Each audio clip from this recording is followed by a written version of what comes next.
रात का सन्नाटा था।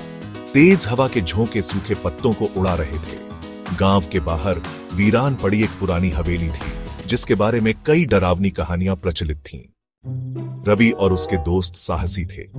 उन्होंने ठान लिया कि वे उस हवेली के अंदर जाकर पता लगाएंगे कि वहां सच में भूत है या यह सिर्फ एक अफवाह है। वे चारों टॉर्च लेकर हवेली के जर्जर दरवाजे तक पहुंचे। हल्की धक्का देते ही दरवाजा चरमराता हुआ खुल गया। अंदर घना अंधेरा था। दीवारों पर मकड़ियों के जाले लटके हुए थे और सीलन भरी बदबू हवा में तैर रही थी। अचानक किसी के चलने की धीमी आवाज आई। चारों दोस्त सहम गए। टॉर्च की रोशनी घुमाते हुए उन्होंने देखा, सीढ़ियों पर एक सफेद साया खड़ा था।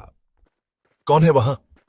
कोई जवाब नहीं आया, लेकिन वह परछाई धीरे धीरे उनकी ओर बढ़ने लगी। दोस्तों की सांसें रुकने लगी। तभी एक जोरदार चीख हवेली में गूंज उठी। चारों घबराकर दरवाजे की ओर भागे, लेकिन दरवाजा खुद ब खुद बंद हो चुका था। पीछे मुड़कर देखा तो वह सफेद साया अब उनके ठीक सामने था, धुंधला पर खौफनाक। उसकी आंखें गहरी काली थीं और उसके होठों से कोई अस्पष्ट मंत्र फूट रहे थे। तभी बिजली चमकी और साया एक तेज झटके के साथ हवा में खुल गया। दरवाजा भी अचानक खुल गया।